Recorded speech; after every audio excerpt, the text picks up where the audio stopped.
की प्रोटोनेशन आसानी के साथ कर लेता है।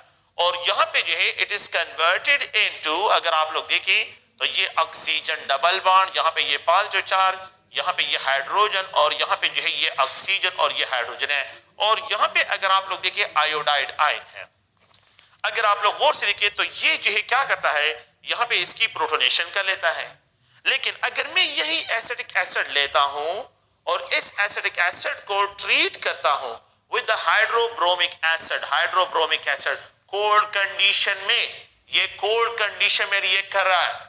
लेकिन अगर मैं इसको कोल्ड कंडीशन में इसके साथ ट्रीट करता हूं तो इस प्रोटॉन की, ये प्रोटॉन जो है यहाँ पे ये एक्सेप्ट नहीं करता, ये एक्सेप्शन नहीं होता। So there is no reaction, यहाँ पे रिएक्शन नहीं होता। तो मैंने क्या करना है, मैंने जो है यहाँ पे इस एसिटिक एसिड को इस हाइड्रोब्रोमिक एसिड के साथ जो है हीट करना है। तो जब मैं हीट करता हूं तो फिर ये ऑक्सीजन इसे प्रोटॉन एक्सेप्ट कर लेता है and it is converted into this product, ये इस प्रोडक्ट में कन्वर्ट हो जाता है। इस प्रोडक्ट में जो है ये कन्वर्ट होता है with the release of bromide ion. आप लोग देखें hydro iodic acid cold condition में इसको प्रोटोनेट कर रहा है, लेकिन हाइड्रोब्रोमिक एसिड हार्ड कंडीशन पे यहां पे प्रोटोनेट हो रहा है, हार्ड कंडीशन पे जो है यहां पे प्रोटोनेट हो रहा है। इट मींस कि ये जो है कोल्ड कंडीशन में जो है यहां पे इसकी प्रोटोनेशन काज करता है। इसका मतलब ये कि ये स्ट्रॉन्ग एसिड है और ये हार्ड कंडीशन पे इसके साथ अटैच होने की कोशिश करता है, इट मींस ये वीक एसिड है। Now that's why this solvent is known as differentiating solvent। इसको डिफरेंशिएट, ये स्ट्रेंथ के इनमें से कौन सा स्ट्रॉन्ग है कौन सा वीक है। जो कोल्ड कंडीशन पे जो है प्रोटोनेशन ऑफ एसिड काज करते हैं वो स्ट्रॉन्गर एसिड है, और जो अगर आप लोग देखें हार्ड कंडीशन पे तो उसको हम जो है weak acid. No, the acetic acid is used as a differentiating solvent. इसको जो है आपने याद रखना है कि levelling solvent, levelling solvent, levelling solvent जो है यहां पे हम डिस्क्राइब करते हैं वाटर को, और डिफरेंशिएटिंग सॉल्वेंट जो है, डिफरेंशिएटिंग सॉल्वेंट जो है नो यहां पे जो है एनहाइड्रस एसिटिक एसिड है, anhydrous acetic acid. No, this proton acetic acid is more acidic than the water। ये प्रोटोजेनिक सॉल्वेंट है। It is called proto differentiating solvent जो है, differentiating solvent जो है नो यहाँ पे जो है एनहाइड्रस एसिटिक एसिड है, anhydrous acetic acid. No, this proton acetic acid is more acidic than the water। ये प्रोटोजेनिक सॉल्वेंट है। It is called protogenic solvent। ये प्रोटॉन जनरेट करता है। तो a protogenic solvent are used as a differentiating solvent while the protophilic solvent are used as a proto। तो यहाँ पे proton acceptor है, protophilic solvent are used as a, point को ज़हन में रखें। No, it is used as a levelling solvent. इसको जो है as a levelling solvent use करते हैं। तो आपने प्लीज ध्यान में रखना है कि एक जो है प्रोटोफिलिक सॉल्वेंट है और एक प्रोटोजेनिक सॉल्वेंट है। ये प्रोटोजेनिक है, प्रोटॉन खुद भी जनरेट करते हैं, प्रोटॉन खुद भी रिलीज करता है। अगर आप लोग इन दोनों को देखें तो यहाँ पे स्ट्रेंथ ऑफ द एसिड को जो डिफरेंशिएट करते हैं उसको डिफरेंशिएटिंग सॉल्वेंट कहते हैं, और जो strength of the different acids को जो है लेवलाइज करता है तो उनको जो है हम क्या रिप्रेजेंट करते हैं, याद रखिए उनको जो है लेवलिंग सॉल्वेंट से उसकी डिस्क्रिप्शन करते हैं। तो ये एक छोटा सा टॉपिक है, इसको आप लोग जो है प्लीज ज़हन में रखें और इसको जो है क्लियर करें। यहाँ पे जो है हम एक और टॉपिक की तरफ आते हैं and that is Lewis acid base concept है। Lewis acid base concept. तो लीविस एसिड्स क्या होता है, लीविस एसिड। तो लीविस एसिड्स को हम इस तरह डिफाइन करते हैं कि हर वो स्पीशी जो प्रोटॉन जो है जो इलेक्ट्रॉन पेयर एक्सेप्टर हो, तो हर वो species which is a proton acceptor, sorry electron pair acceptor, not proton, electron pair acceptor हो, electron pair acceptor, so it is described as a Lewis acid. ये जो है लीविस एसिड्स होते हैं। Lewis acids are also called electrophile. इनको हम electrophilic species भी कहते हैं। They are electron deficient. ये इलेक्ट्रॉन डिफिशिएंट होते हैं तो इलेक्ट्रोफाइल भी होते हैं and they are also described as electron deficient. ये इलेक्ट्रॉन डिफिशिएंट भी होते हैं। ये चार्ज भी होते हैं। लीविस एसिड जो होते हैं ये चार्ज स्पीशी भी है, they are described as a charge, और ये जो है न्यूट्रल भी होते हैं। So they are neutral form में भी है और चार्ज फॉर्म में भी होते हैं। फॉर एग्जांपल अगर आप देखें तो यहाँ पे हाइड्रोनियम आयन, तो अगर में हाइड्रोजन प्रोटॉन है, अगर आप देखें तो ये इलेक्ट्रॉन पेयर डिफिशिएंट है। अगर आप लोग देखें यहाँ पे nitronium ion, nitronium ion electrophile भी है और ये जो है लीविस एसिड भी इलेक्ट्रॉन पेयर एक्सेप्टर है। अगर हम यहाँ पे जो है लिखे carbonium ion is a Lewis acid, ये लीविस एसिड है, इलेक्ट्रॉन पेयर एक्सेप्टर भी है। अगर हम यहाँ पे लिखें कि acylium ion is also electron pair acceptor, ये भी इलेक्ट्रॉन पेयर। अगर हम यहाँ पे हेलोनियम आयन, ब्रोमीनियम आयन, ये भी इलेक्ट्रॉन पेयर एक्सेप्टर है। और अगर हम यहाँ पे जो है एक्सप्रेशन करते हैं सल्फोनियम आयन, तो सल्फोनियम आयन जो है it is also electron pair acceptor. और ये भी जो है, तो जो इलेक्ट्रोफाइल होते हैं वो लीविस एसिड भी होते हैं। जो इलेक्ट्रोफिलिक स्पीशीज होती है there are so called Lewis acid, इनको लीविस एसिड भी कहते हैं। जो न्यूट्रल फॉर्म में होते हैं, तो यहाँ पे अगर आप देखें तो aluminium chloride, boron trifluoride, beryllium chloride, sulphur trioxide, ये सब के सब जो है न्यूट्रल लीविस एसिड है, जो कि इलेक्ट्रॉन पेयर एक्सेप्टर्स होते हैं, जो कि अपीयर ऑफ इलेक्ट्रॉन्स को क्या करते हैं, एक्सेप्ट करते हैं। नो एक्सेट्रा जो है no they are describe as a neutral, तो न्यूट्रल लीविस एसिड। और यहाँ पे जो है ये चार लीविस एसिड्स हैं, so they may be charge और दे मे बी न्यूट्रल भी हो सकते हैं। तो they are a pair of electron deficient, ये पेयर ऑफ इलेक्ट्रॉन डिफिशिएंट होते हैं। तो आप लोगों ने प्लीज इसको ध्यान में रखना है कि लीविस एसिड जो होते हैं they are electron pair acceptors होते हैं। Lewis acids are electron pair acceptor. हर वो स्पीशीज जो इलेक्ट्रॉन पेयर डोनर होता है उसको लीविस बेस डिस्क्राइब करते हैं। So anything or substance, any substance which donate electron pair is described electron pair donor होता है। इलेक्ट्रॉन पेयर डोनर हो तो उसको जो है हम लीविस बेस कहते हैं। यहाँ पे जो है there are so called nucleophile, इनको न्यूक्लियोफाइल भी कह सकते हैं। There are so called electron sufficient, इनको इलेक्ट्रॉन सफिशिएंट स्पीशीज भी कहते हैं। ये इलेक्ट्रॉन जो है इनके साथ ज्यादा होते हैं।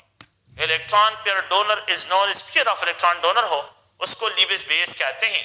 यहाँ पे इसकी भी क्लासिफिकेशन जो है ये न्यूट्रल भी हो सकते हैं and they are also describe as a charge, इनको चार्ज भी एक्सप्रेशन करते हैं। न्यूट्रल लीविस बेसिस जो होते हैं, याद रखिए कि यहाँ पे जो न्यूट्रल है तो इसमें water Lewis base electron pair donor, ammonia electron pair donor, यहाँ पे alcohol electron pair donor, thiol electron pair donor, यहाँ पे अगर आप लोग देखें एमाइन, प्राइमरी एमाइन और इलेक्ट्रॉन पेयर डोनर। न्यूट्रल जो है क्या है, ये लीविस बेसिस हैं जो कि इलेक्ट्रॉन पेयर डोनर होते हैं। अगर आप लोग देखें कार्बेनाइन, वहां पे कार्बोकेटाइन तो यहाँ पे कार्बेनाइन इलेक्ट्रॉन पेयर डोनर, सॉरी यहाँ पे जो है ये चार्ज है, कार्बेनाइन यहाँ पे आ जाता है। CH3 with a negative charge जो है ये कार्बेनाइन यहाँ पे चार्ज आ जाता है। तो हर वो स्पीशीज सेकेंडरी एमाइन को अगर आप लोग देखें तो ये electron pair donor, tertiary amine अगर आप लोग देखें तो ये इलेक्ट्रॉन पेयर डोनर है। तो हर वो स्पीशीज जो इलेक्ट्रॉन पेयर डोनर डिस्क्राइब होगा तो it is considered to be Lewis base, इसको लीविस बेस कहते हैं। यहाँ पे H2SO इलेक्ट्रॉन पेयर डोनर, यहाँ पे अगर आप लोग देखें PH3, अगर मैं इस तरह एक्सप्रेशन करता हूँ PH3 इसके साथ इलेक्ट्रॉन पेयर डोनर है। Now these are described as a Lewis basis, इनको Lewis basis डिस्क्राइब करते हैं। अगर आप देखिए कार्बन का कार्बेनाइन, fluoride ion, chloride ion, bromide ion, iodide ion, all of these are electron pair donor, they are described as a Lewis basis, इनको Lewis basis describe करते हैं। अगर आप वो हाइड्रोक्साइड आयन को देखें, यहाँ पे जो है थायोक्साइड आयन को देखिए, सल्फॉक्साइड, और यहाँ पे एमाइडिक आयन जो है, एमाइडिक आयन को अगर हम देखें तो ये सब के स्पीशीज जो है चार्ज है और ये भी इलेक्ट्रॉन पेयर डोनर होते हैं। अगर हम यहाँ पे अल्कोक्साइड लिखें, अल्कोक्साइड है तो ये अल्कोक्साइड जो है तो जो भी नेगेटिव चार्ज स्पीशीज है they are also described as an electron pair donor and they are described as a Lewis basis, ये लीविस बेसिस है। तो लीविस एसिड जो है और लीविस बेस, लीविस इसको मैं इस तरह एक्सप्रेशन करता हूं कि लीविस बेस जो है ये इलेक्ट्रॉन पेयर डोनर होता है और लीविस एसिड जो होता है ये इलेक्ट्रॉन पेयर एक्सेप्टर होता है, इलेक्ट्रॉन पेयर एक्सेप्टर। तो मैं इस तरह एक्सप्रेशन करता हूं इलेक्ट्रॉन पेयर एक्सेप्टर। तो ये इलेक्ट्रॉन पेयर डोनेट करता है और यहाँ पे, तो इन दोनों के कॉम्बिनेशन से जो बॉन्ड बनता है उसको हम कोऑर्डिनेट कोवेलेंट बॉन्ड कहते हैं, कोऑर्डिनेट कोवेलेंट बॉन्ड। तो यहाँ पे कोऑर्डिनेट कोवेलेंट बॉन्ड की फॉर्मेशन जो है यहाँ पे ऑब्जर्व होती है। तो लीविस एसिड बेस जो है जो भी है, तो यहाँ पे कोऑर्डिनेट कोवेलेंट बॉन्ड्स जो है आप लोग याद रखें, यहाँ पे कोऑर्डिनेट कोवेलेंट बॉन्ड जो है ये प्रेजेंट होगा। तो कोऑर्डिनेट कोवेलेंट बॉन्ड हमेशा जो है लीविस एसिड बेस के कॉम्बिनेशन से हमेशा कोऑर्डिनेट कोवेलेंट बॉन्ड की फॉर्मेशन होती है। तो ये कोऑर्डिनेट कोवेलेंट बॉन्ड की फॉर्मेशन जो है यहाँ पे ऑब्जर्व होती है। तो लीविस एसिड बेस जो है जो भी है, तो यहाँ पे कोऑर्डिनेट कोवेलेंट बॉन्ड्स जो है आप लोग याद रखें, यहाँ पे कोऑर्डिनेट कोवेलेंट बॉन्ड जो है ये प्रेजेंट होगा। तो कोऑर्डिनेट कोवेलेंट बॉन्ड हमेशा जो है लीविस एसिड बेस के कॉम्बिनेशन से हमेशा कोऑर्डिनेट कोवेलेंट बॉन्ड की फॉर्मेशन होती है। तो ये पॉइंट्स आप लोगों ने याद रखने हैं कि which of the following species is electron pair donor, और कौन सा जो है इलेक्ट्रॉन पेयर एक्सेप्टर होगा। तो एक डोनर है और दूसरा एक्सेप्टर है। Which of the following species is दूसरा एक्सेप्टर है। तो डोनर जो होता है वो लीविस बेस कहलाता है और एक्सेप्टर जो है वो लीविस एसिड जो है डिस्क्राइब होगा। यहाँ पे एक अनदर कंसेप्ट है जो कि बफर सोल्यूशन है, a solution which resists change in pH by addition of a small amount of an acid। तो यहाँ पे इस तरह डिफाइन करते हैं, a solution which resists change in pH, which resist change in pH by addition of a small amount of an acid, small amount of an acid or base। तो such a type of solution is known as buffer solution। इसको हम buffer solution से describe करते हैं। A solution which resists change in pH by addition of a small amount of an acid or a base। अगर मैं small amount of an acid or base इसमें add करूं तो ऐसे solution को हम जो है याद रखें buffer solution कहते हैं। What is the composition of the buffer solution? Composition क्या होगी buffer solution की? weak acid and their salt, and salt of strong conjugate base, salt of strong conjugate जो है ये base, strong conjugate base, या weak base and their salt, weak base and their salt of strong conjugate acid। तो ऐसे solution को हम buffer solution कहते हैं।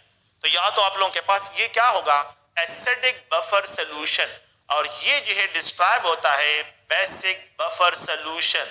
तो एक होता है बफर सोल्यूशन एसिडिक है और दूसरा जो है ये बेसिक जो है बफर सोल्यूशन। तो यहाँ पे दो किस्म के बफर सोल्यूशन बनते हैं, एक एसिडिक होता है और एक जो है बेसिक बफर सोल्यूशन होता है। तो बेसिक बफर सोल्यूशन और एसिडिक बफर सोल्यूशन में अगर आप लोग देखें तो यहाँ पे weak acid and their salt का mixture, weak acid and their salt का mixture, weak acid and their salt means अगर आप देखें एसिडिक एसिड है और एसिडिक एसिड के साथ सोडियम एसीटेट का मिक्सचर बनाएं तो ये बफर सोल्यूशन होगा। अगर आप लोग क्या करें, यहाँ पे जो है HNO2 वीक एसिड है और इसका साल्ट सोडियम नाइट्राइट है, इन दोनों का मिक्सचर बनाएं, ये बफर सोल्यूशन है। अगर आप लोग देखिए यहाँ पे H2SO3 अगर आप इसको मिक्स करें विद सोडियम सल्फाइड, अगर इसके साथ मिक्सअप करें तो बफर सोल्यूशन है। अगर हम यहाँ पे लेते हैं कि यहाँ पे जो है लेट्स सपोज हाइड्रोसाइनिक एसिड है, सोडियम साइनाइड के साथ मिक्सअप करते हैं, ये इसका साल्ट है, ये बफर सोल्यूशन है। अगर हम यहाँ पे लिख देते हैं हाइड्रोफ्लोरिक एसिड और इसके साल्ट का सोडियम फ्लोराइड इसके साथ मिक्सअप करते हैं तो ये भी इसका बफर सोल्यूशन, ये बफर सोल्यूशन होगा। ये सब के सब एसिड्स है, weak acid and their salt, weak acid and their salt, weak acid and their salt, weak acid and their salt, weak acid and their salt. तो such a type of buffer solution are called acidic buffer solution. इनको हम acidic buffer solution से describe करते हैं।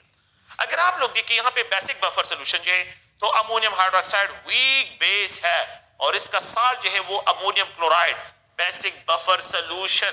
अगर magnesium hydroxide को देखें तो ये वीक बेस है और इसका साल्ट जो है ये मैग्नीशियम क्लोराइड है, तो ये बेसिक बफर सोल्यूशन है।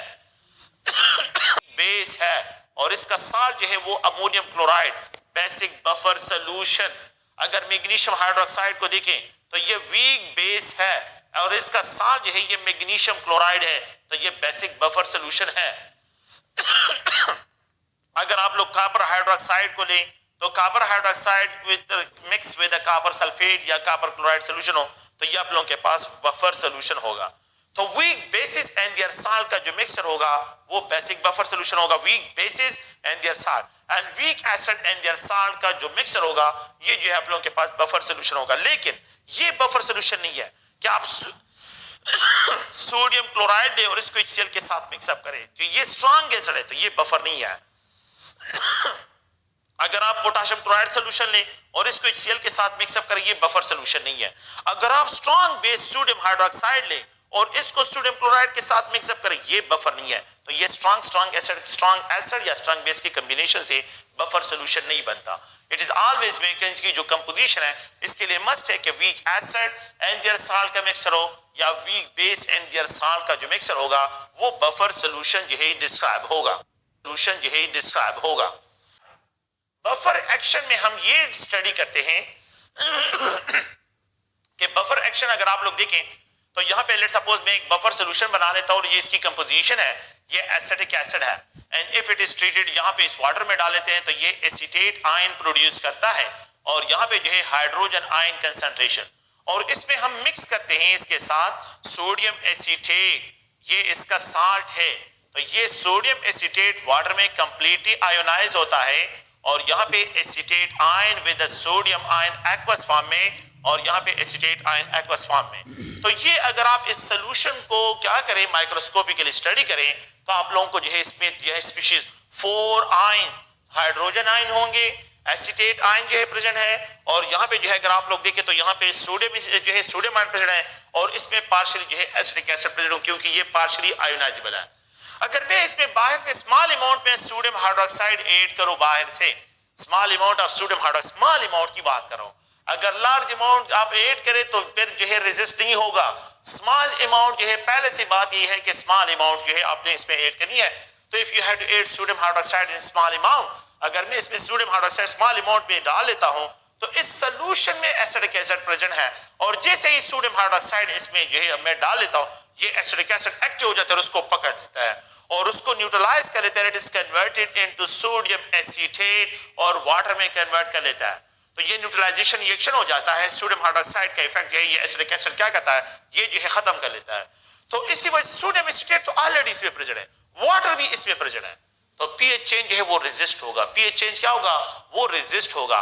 सो a solution which resist change in pH by addition of a small amount of in base is known as a buffer solution, उसको बफर सोल्यूशन कहते हैं। तो ये मैंने स्मॉल अमाउंट इसमें डाल दिया है तो जैसे ही मैंने इसमें बेस डाल दिया तो इस सोल्यूशन का जो एसिडिक पार्ट है ये एक्टिव हो गया और उसने बेस को न्यूट्रलाइज कर दिया। तो यहाँ पे न्यूट्रलाइजेशन जो है यहाँ पे हो जाता है और इसको न्यूट्रलाइज के इफेक्ट को जो है न्यूट्रलाइज कर लेता है, रिड्यूस कर लेता है, कम कर लेता है। अगर मैं इसी सोल्यूशन में HCl डाल दूं, HCl जो है स्ट्रॉन्ग एसिड है, अगर मैं इस सोल्यूशन में HCl डाल लेता हूं तो HCl जैसे ही इस सोल्यूशन में डाल लेता हूं बफर सोल्यूशन में तो बफर सोल्यूशन में हाइड्रोजन आयन कंसंट्रेशन जो है ये ज्यादा हो जाएगी क्योंकि मैंने HCl इसमें डाल दिया तो हाइड्रोजन आयन। अब यहां पे जो है ये एसीटेट कंजुगेट बेस है, ये कंजुगेट बेस इस प्रोटॉन को एक्सट्रैक्ट कर लेता है और जैसे ही इसको एक्सट्रैक्ट जो है एक्सेप्ट कर लेता है ये वापस रिटर्न होकर यहाँ पे एसिडिक एसिड में कन्वर्ट होता है। एसिडिक एसिड में जो है यहाँ पे ये कन्वर्ट होता है। तो अगर आप लोग देखिए यहाँ पे ये एसीटेट आयन इस हाइड्रोजन आयन के साथ कंबाइन होकर वापस return into the acetic acid है ये वापस होते हैं। तो जब मैं इसमें एसिड डाल लेता हूं तो कंजुगेट बेस जो होता है, conjugate base of the solution जो होता है, conjugate base of solution is responsible to neutralise the effect of the acid. तो एसिड का जो इफेक्ट है इसको कंजुगेट बेस न्यूट्रलाइज करता है और बेस का जो इफेक्ट है तो इसको जो है आप लोग याद रखिए यहाँ पे एसिड का इफेक्ट जो है क्या करता है इसको जो है न्यूट्रलाइज कर देता है। तो overall change hydroxide amount of sodium hydroxide, large amount of sodium hydroxide अगर हम इसमें ऐड करें amount of sodium hydroxide are added into acidic buffer solution, are added into the acidic buffer solution, then what will happen to the pH acidic solution। याद रखें जब large amount डालेंगे तो फिर बफर सोल्यूशन का pH increase हो जाएगा क्योंकि बफर सोल्यूशन बेसिसिटी और यहाँ पे जो है याद रखें pH में डायरेक्ट रिलेशन है। तो बेसिसिटी जो है बेस अगर आप लार्ज अमाउंट में डालते हैं तो pH ऑफ द सोल्यूशन जो है ये इंक्रीज हो जाएगा। तो लार्ज अमाउंट एडिशन से फिर रेजिस्ट नहीं करेगा, इसकी कैपेसिटी से अगर आप ज्यादा डालते हैं तो फिर ये pH को रेजिस्ट नहीं कर सकता, तो फिर pH of the buffer solution increase की तरफ जाएगा। तो लार्ज अमाउंट, और सेकंड पॉइंट क्या है, अगर आप लार्ज अमाउंट डाल दें तो pOH of the buffer solution क्या हो जाएगा, वो कम हो जाएगा।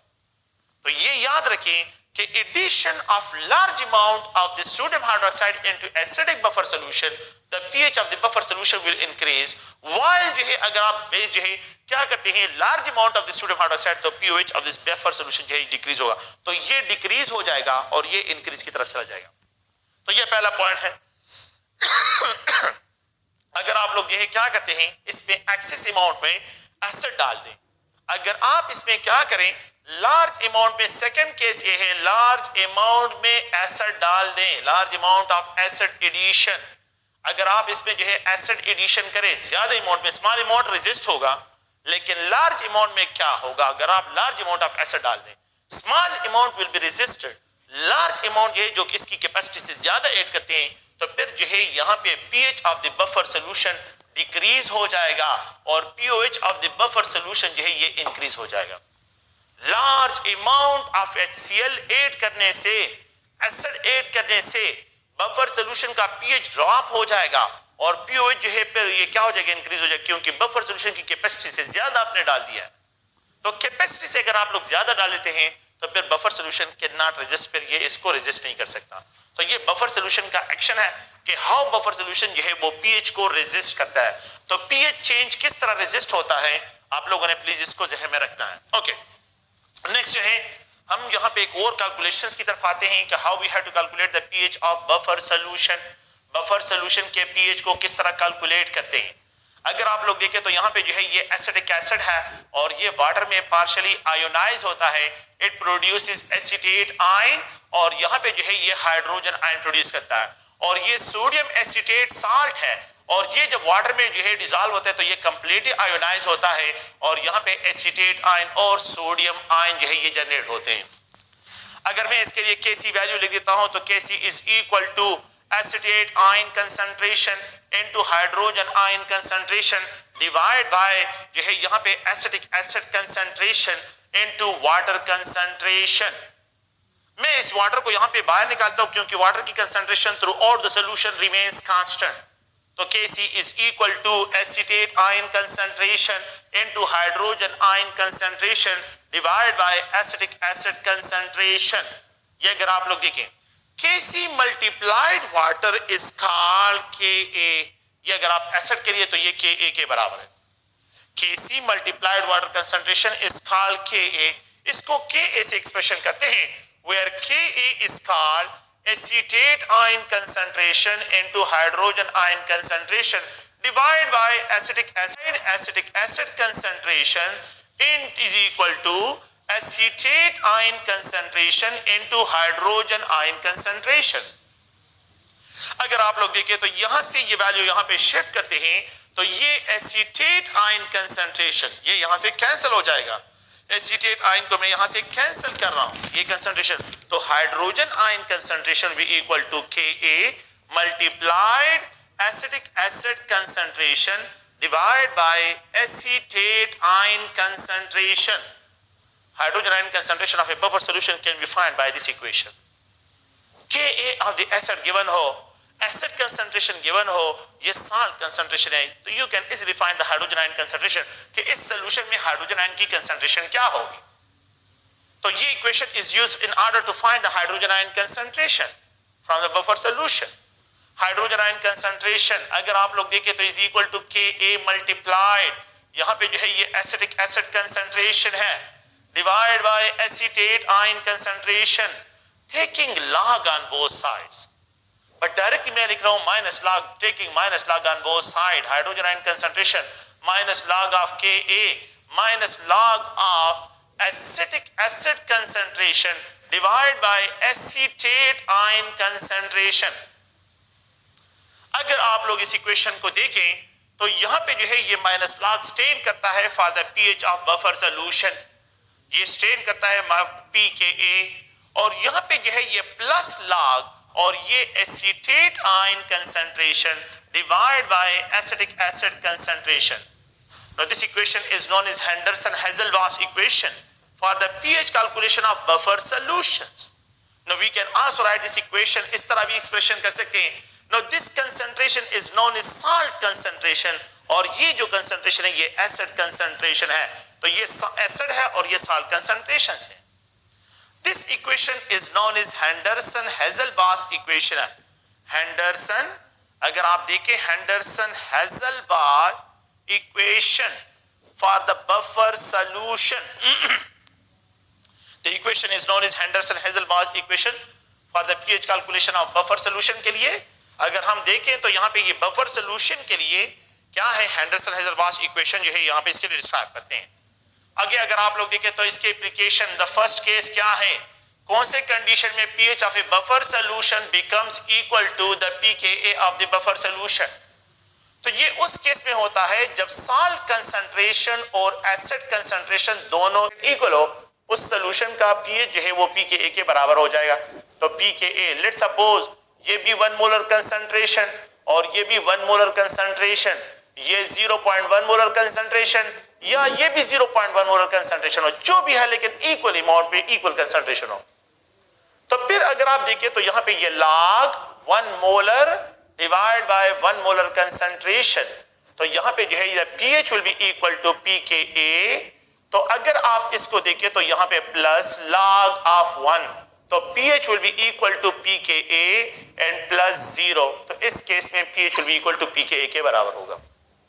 सेकेंड पॉइंट में अगर आप लोग देखिए कौन से कंडीशन में pH will be greater than the pKa, तो सेकेंड केस में ये है कि यहाँ पे साल्ट कंसंट्रेशन अगर greater than the acid concentration हो, तो अगर बफर सॉल्यूशन गिवन और आपको कहा जाए कि इसमें कौन सी सॉल्यूशन में pH of the buffer solution भी ग्रेटर देन द pKa होगा, तो जिस सॉल्यूशन में साल्ट की कंसंट्रेशन एसिड कंसंट्रेशन से ज्यादा हो उसका pH है. तो आप लोग देखें कि ये pH is equal to pKa और यहाँ पे ये log लेट सपोज ये 10 मोलर हो, ये ज्यादा हो साल्ट और एसिड जो है ये 1 मोलर हो, तो फिर pH will be equal to pKa. तो यहाँ पे log 10 किसके बराबर है 1, इन दोनों का सम pH के बराबर होगा. कंक्लूजन क्या हुआ कि pH will be greater than the pKa, pKa से जो है इसका ज्यादा होगा. तो ये सेकंड केस जो है अगर आप लोग देखें. द थर्ड केस जो है जो हम यहाँ पे डिस्क्राइब करते हैं वो ये है कि कौन से कंडीशन में pH of the buffer solution will be the lesser than the pKa of buffer solution. तो ये उस केस में होता है जब साल्ट कंसंट्रेशन जो है लेसर हो और एसिड कंसंट्रेशन ज्यादा हो. तो इस केस में अगर आप लोग देखें तो pH will be equal to pKa and plus यहाँ पे जो है ये log है और यहाँ पे जो है साल्ट कंसंट्रेशन 1 मोलर हो लेकिन ये जो है 10 मोलर हो, लेट सपोज कर रहा हूं, तो pH will be equal to pKa और यहाँ पे ये log into 10 raised to power -1 होगा, तो माइनस जो है पावर पहले आते हैं, तो pH will be equal to pKa -1 और यहाँ पे ये log 10 होगा, तो pH will be equal to pKa -1. तो pH of the buffer solution will be lesser than the pKa of the buffer solution. pH of the buffer solution will be lesser than the pKa of the buffer solution. तो यहाँ पे जो है pH जो है इसका buffer solution से क्या होगा, वो लेसर हो जाएगा. तो आपने ये तीन केसेस को ज़हन में रखना है और इसमें जितने भी MCQ क्वेश्चंस आते हैं आप लोगों ने जो है कौन से बफर सोल्यूशन का pH ज्यादा होगा pKa से, कहाँ कौन सी कंडीशन पे जो है आप लोगों के पास pKa की वैल्यू ज्यादा होगी pH कम होगा और कौन सी जगह पे इक्वल होगी. जब concentration of salt and acid equal हो तो pH और pKa जो है इनकी वैल्यू सेम होगी. अच्छा आप लोग बात सुनें कि जितने भी अगर आप लोगों की बफर सॉल्यूशंस हैं तो बॉडी में जितने फ्लूइड्स हैं सब के सब बफर हैं. इसके एप्लीकेशन है एंजाइम काइनेटिक्स के लिए कांस्टेंट pH होना चाहिए, वो कांस्टेंट pH पे काम करते हैं. माइक्रोबायोलॉजी के जो माइक्रोबायोलॉजी में जो है जितनी भी कल्चरिंग करते हैं, फंजाई की कल्चरिंग करनी हो, बैक्टीरियल कल्चर करना हो, उसको जो है ऑप्टिमम कंडीशन, ऑप्टिमम टेम्परेचर चाहिए, ऑप्टिमम pH चाहिए, ऑप्टिमम कंडीशन उसके लिए चाहिए. तो यहाँ पे जो है ऑप्टिमम pH रखने के लिए बफर सोल्यूशन, तो proteins are buffer, tears are buffer, blood is buffer. तो बॉडी में जितने भी फ्लूइड्स होते हैं ये सब के सब जो है ये बफर होते हैं. तो ये जनरल जो है इसके एप्लीकेशंस हैं, आप लोग इसको थोड़ा सा रीड करें. नेक्स्ट टॉपिक जो है अगर आप लोग देखें तो वो है साल्ट हाइड्रोलिसिस. तो साल्ट हाइड्रोलिसिस क्या होता है? The interaction of salt with water, interaction of salt with water water in such a way, in order to bring change in pH, in order to bring change in pH, change in pH. Such a type of interaction is called salt hydrolysis. The interaction of salt with water in such a way in order to bring change in pH of solution, change in pH of solution is known as salt hydrolysis. ये salt hydrolysis है. In order to bring change in pH of solution, change in pH of solution is known as salt hydrolysis. ये salt hydrolysis है. अगर हम salt की classification करें तो आप लोग देखिए यहाँ पे न्यूट्रल टाइप साल्ट होते हैं, न्यूट्रल साल्ट, बेसिक साल्ट, एक है बेसिक साल्ट, एक होते हैं एसिडिक साल्ट. तो 3 टाइप्स ऑफ साल्ट्स को जो है यहाँ पे डिस्क्राइब करते हैं. अच्छा, न्यूट्रल साल्ट्स क्या होते हैं, बेसिक साल्ट्स क्या होते हैं, एसिडिक साल्ट्स क्या होते हैं. जो न्यूट्रल साल्ट्स होते हैं इनकी हाइड्रेशन होती है. न्यूट्रल साल्ट्स की हमेशा हाइड्रेशन होती है, और जो बेसिक साल्ट्स होते हैं उनकी हाइड्रोलिसिस होती है, और जो एसिडिक साल्ट्स होते हैं उनकी भी हाइड्रोलिसिस. तो इन दोनों की हाइड्रोलिसिस होती है. ये दोनों हाइड्रोलिसिस पीएच चेंज को ऑब्जर्व करते हैं, और यहाँ पे इनकी हाइड्रेशन होती है. तो हाइड्रेशन और हाइड्रोलिसिस दोनों डिफरेंट है.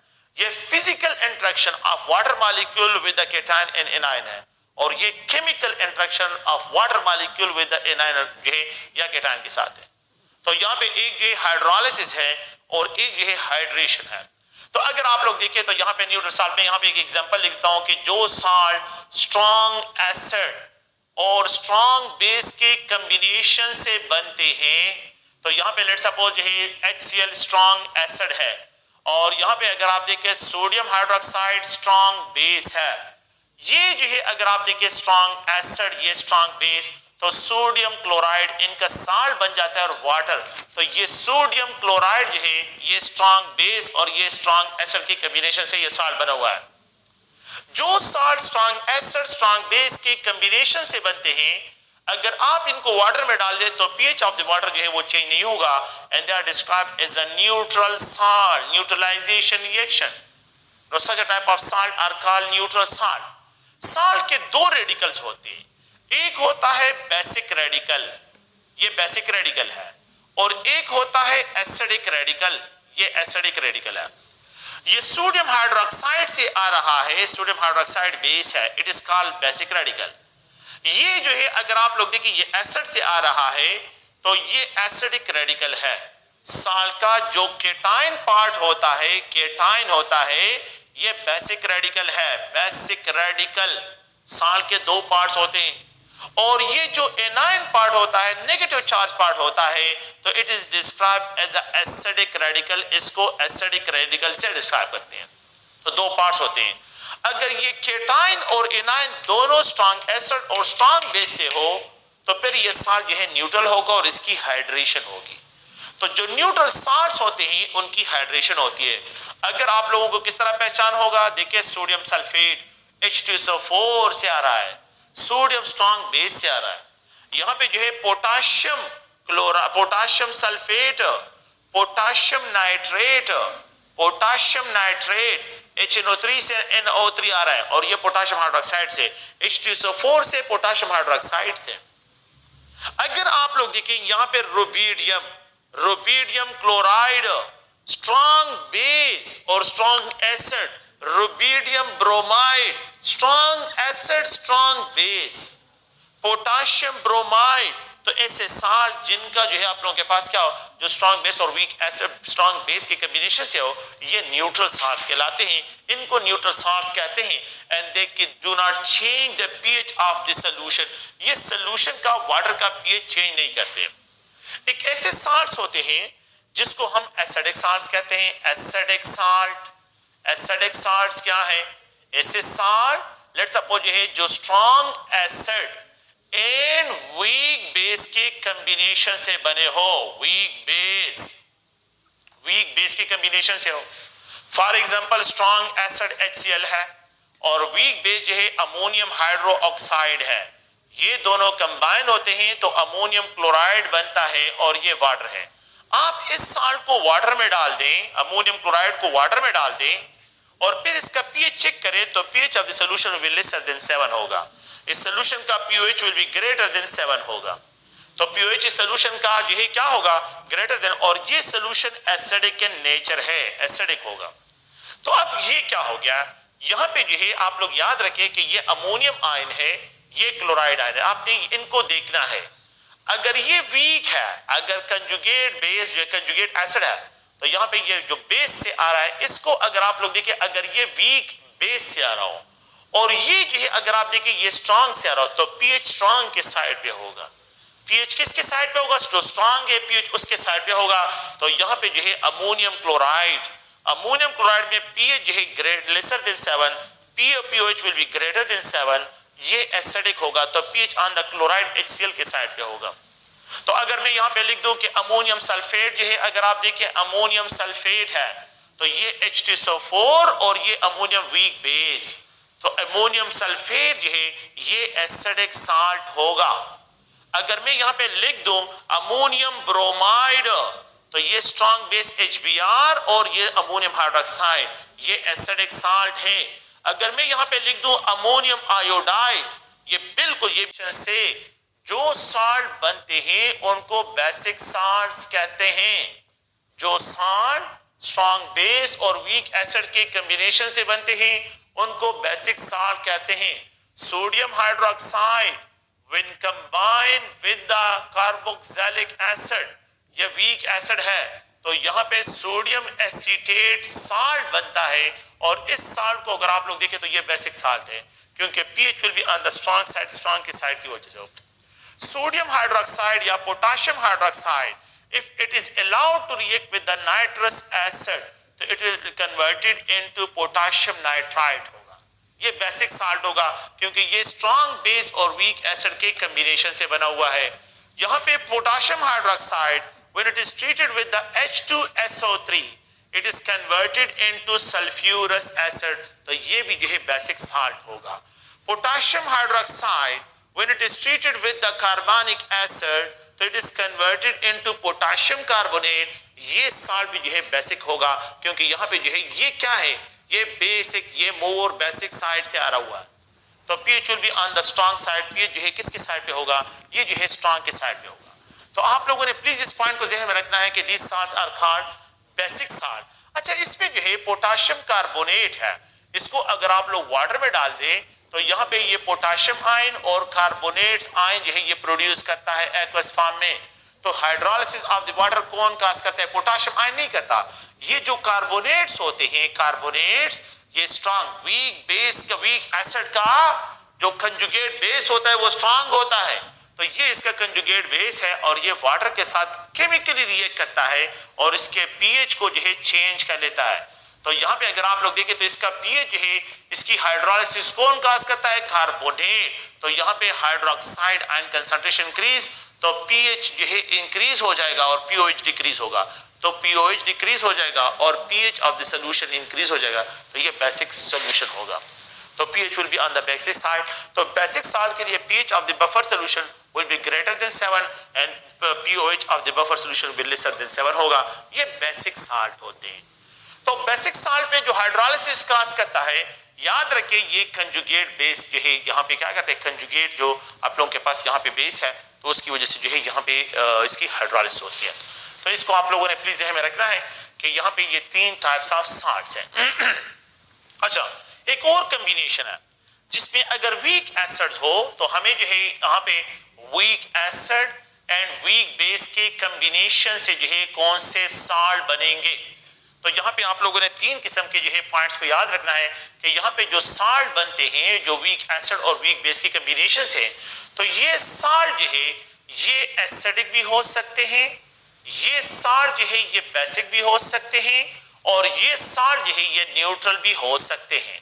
ये एसिडिक भी हो सकते हैं, बेसिक भी हो सकते हैं और न्यूट्रल भी हो सकते हैं। ये तीनों फॉर्म हो सकते हैं और ये न्यूट्रल फॉर्म में भी हो सकते हैं। अच्छा, इस पॉइंट को देखिए, तो ये कौन सी कंडीशन में आपने क्या करना है, यहाँ पे Ka को देखना है और यहाँ पे Kb को देखना है। लेट्स सपोज मेरे पास जो है एक साल्ट, एक एसिड है और उसका Ka वैल्यू अगर मुझे गिवन हो कि ये 1 × 10⁻⁻4 है, और इस साल्ट के लिए यहाँ पे जो है Kb बेस के लिए यहाँ पे इसका Kb वैल्यू 10⁻⁻8 है, अगर आप इस इक्वेशन में देखें तो Ka is greater than Kb है, Ka is greater than Kb है, तो ऐसे साल जो कि स्ट्रांग, ये एसिड स्ट्रांगर है और ये बेस इसका कंजुगेट बेस जो यहां पे होगा ये वीक होगा, तो फिर ऐसे साल जिसमें Ka value greater than Kb होगा ये एसिडिक होगा। तो वीक एसिड में आपको ये वैल्यू गिवन होगी, आपने इन वैल्यू के बेस पे डिसाइड करने कि ये एसिडिक है या बेसिक है।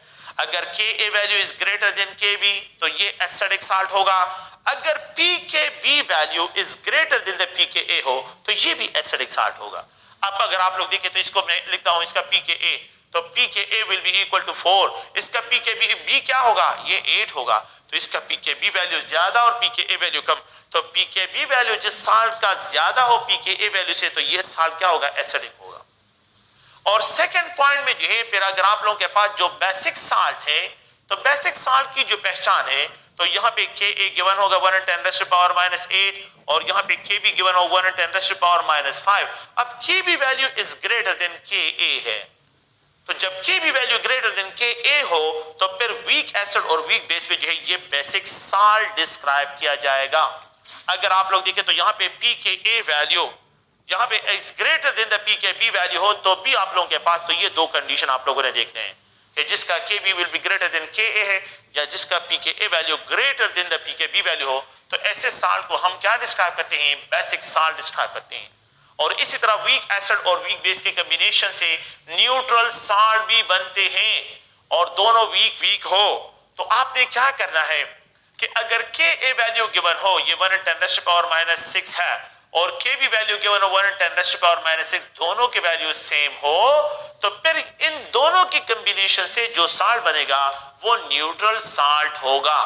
यहां पे ये पॉइंट भी याद रखिए कि pKa वैल्यू गिवन हो, pKb वैल्यू गिवन हो और दोनों की वैल्यू सेम आ रही हो तो यहां पे इन दोनों की कॉम्बिनेशन से जो साल्ट होगा वो न्यूट्रल होगा, इसकी हाइड्रेशन होगी, इसकी हाइड्रोलाइसिस। फॉर एग्जांपल मैं यहां पे एसिटिक एसिड लेता हूं, एसिटिक एसिड का जो pKa वैल्यू है 4.76 है, it combine with ammonium hydroxide, इसका जो pKb वैल्यू है तो इट इज इक्वल टू 4.76 है। इन दोनों की कॉम्बिनेशन से जो साल्ट बनता है तो यहां पे जो है ये अमोनियम एसीटेट बनता है, तो what's will be the nature of this salt, ये न्यूट्रल साल्ट होगा क्योंकि pKb वैल्यू और pKa वैल्यू दोनों सेम आ रही है। तो जिस साल्ट में आप लोगों के पास क्या हो pKa और pKb वैल्यू सेम आ रही हो वो साल्ट आप लोगों के पास न्यूट्रल होगी। ठीक है, तो ये साल्ट हाइड्रोलाइसिस का टॉपिक है और यहां तक बस ये चैप्टर क्लोज हो गया। आप लोग जो है थोड़ा सा इस टॉपिक को प्रॉपर्ली क्लियरली जो है स्टडी करें। ओके, थैंक यू, शुक्रिया।